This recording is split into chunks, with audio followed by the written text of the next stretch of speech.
আসসালামু আলাইকুম। আমন্ত্রণ জানাচ্ছি দৈনিক আর নিউজের সংবাদে। সাথে আছি আমি তানজিলা টুইঙ্কেল। শুরুতে জানিয়ে দিব দেশের সংবাদ। রাজধানীর মিটফোর্ড হাসপাতালের সামনে প্রকাশ্যে ব্যবসায়ী সোহাগকে নৃশংসভাবে হত্যার ঘটনায় তীব্র ক্ষোভ প্রকাশ করেছেন জাতীয় নাগরিক পার্টির উত্তরাঞ্চলের মুখ্য সংগঠক সার্জিস আলম।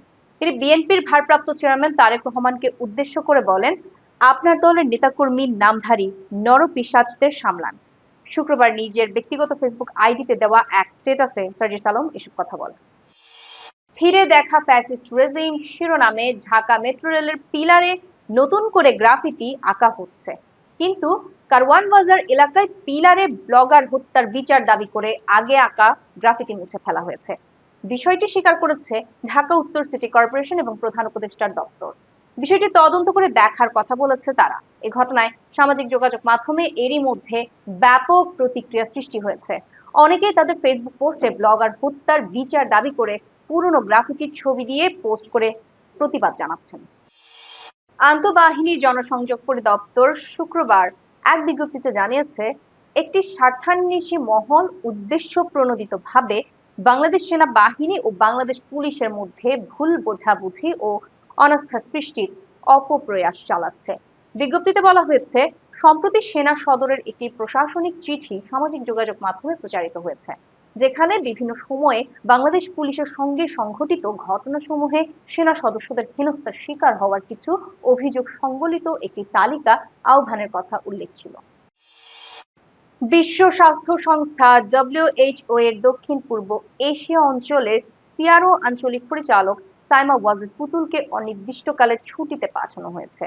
শুক্রবার 11 জুলাই থেকে এই সিদ্ধান্ত কার্যকর হয়েছে বলে সংস্থার মহাপরিচালক টেড্রোস আধানোম গেব্রিয়েসুস এক অভ্যন্তরীণ ইমেইলে কর্মীদের জানিয়েছেন। সাইমা ওয়াজেদ পুতুল বাংলাদেশের সাবেক প্রধানমন্ত্রী শেখ হাসিনার মেয়ে। তার বিরুদ্ধে দুর্নীতি দমন কমিশন জালিয়াতি, প্রতারণা ও ক্ষমতার অপব্যবহারের অভিযোগে গত মার্চে 2টি মামলা করে। এসব অভিযোগের 4 মাস পর তাকে দায়িত্ব থেকে সরানো হলো। এবারে আন্তর্জাতিক প্রসঙ্গ। মালয়েশিয়ায় জঙ্গিবাদের অভিযোগে গ্রেপ্তার 35 বাংলাদেশির বিষয়ে তদন্তে দেশটির সঙ্গে কাজ করতে আগ্রহ প্রকাশ করেছে বাংলাদেশ। মালয়েশিয়ার পররাষ্ট্রমন্ত্রী মোহাম্মদ বিন হাজি হাসানের সঙ্গে এক বৈঠকে এই বার্তা দেন বাংলাদেশের পররাষ্ট্র উপদেষ্টা তৌহিদ হোসেন। শুক্রবার মালয়েশিয়ার রাজধানী কুয়ালালামপুরে 32তম আসিয়ান আঞ্চলিক ফোরামে মন্ত্রী পর্যায়ের বৈঠকের ফাঁকে এই বৈঠকটি অনুষ্ঠিত হয়। পরে রাতে পররাষ্ট্র মন্ত্রণালয়ের পক্ষ থেকে বিষয়টি নিশ্চিত করে একটি বিজ্ঞপ্তি প্রকাশ করা হয়। বাংলাদেশ ও যুক্তরাষ্ট্রের মধ্যে দ্বিতীয় দফার শুল্ক আলোচনার তৃতীয় ও শেষ দিনের বৈঠক গতকাল ওয়াশিংটন ডিসিতে অনুষ্ঠিত হয়েছে। আরো কিছু বিষয়ে দুই দেশ একমত হলেও কয়েকটি বিষয় এখনো অমীমাংসিত রয়ে গেছে। এক সংবাদ বিজ্ঞপ্তিতে জানানো হয়েছে, বেশ কিছু বিষয়ে দুই দেশের মধ্যে মতৈক্য হলেও অন্যান্য বিষয়গুলো অমীমাংসিত রয়ে গেছে। এর ফলে দুই দফা আলোচনা করেও যুক্তরাষ্ট্রের সঙ্গে কোনো চুক্তিতে পৌঁছাতে পারেনি বাংলাদেশ। প্রথম দফায় যেটা পেরেছে ভিয়েতনাম।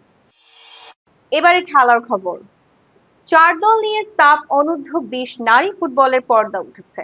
উদ্বোধনী ম্যাচেই বড় জয়ের দেখা পেয়েছে স্বাগতিক বাংলাদেশ। উদ্বোধনী ম্যাচে শ্রীলঙ্কাকে রীতিমতো উড়িয়ে দিয়েছে বাংলার মেয়েরা। সাগরিকার হ্যাটট্রিকে লঙ্কানদের 9-1 গোলে হারিয়ে সাফে শুভ সূচনা করেছে পিটার বাটলারের শিষ্যরা। শুক্রবার বসুন্ধরা কিংস অ্যারেনা স্টেডিয়ামে প্রথমার্ধে শ্রীলঙ্কার জালে 3বার বল পাঠায় বাংলাদেশ। 3-0 গোলে এগিয়ে থেকে বিরতিতে যায় স্বাগতিকরা।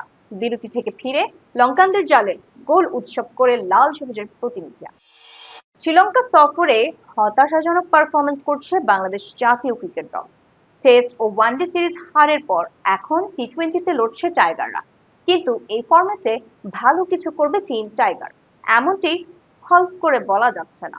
দলের এমন বাজে পারফরমেন্সের পেছনে খেলোয়াড়দের অতিরিক্ত চাপকেই কারণ হিসেবে দেখছে বাংলাদেশ ক্রিকেট বোর্ড। গতকাল মিরপুরে বিসিবির জরুরি সভা শেষে এসব নিয়ে কথা বলেন বোর্ড পরিচালক মাহবুব আনাম। ক্রিকেটারদের বিশ্রামের প্রয়োজনীয়তা উল্লেখ করে মাহবুব আনাম বলেছেন, ক্রিকেটারদের বিশ্রাম লাগবেই। সবাই দেখেছেন আমাদের খেলোয়াড়রা কি পরিমাণ ক্রিকেট খেলছে। আগামী 1 বছরে যে পরিমাণ ক্রিকেট আছে, আমার মনে হয় ক্রিকেটারদের বিশ্রাম দরকার। বোর্ডের মতে টানা খেলা খেলোয়াড়দের শারীরিক ও মানসিকভাবে ক্লান্ত করে তুলছে, যা মাঠের পারফরমেন্সেও প্রভাব ফেলছে। এই ছিল এখনকার মতো সংবাদ। পরবর্তী সংবাদ দেখার আমন্ত্রণ জানিয়ে শেষ করছি। ধন্যবাদ সবাইকে।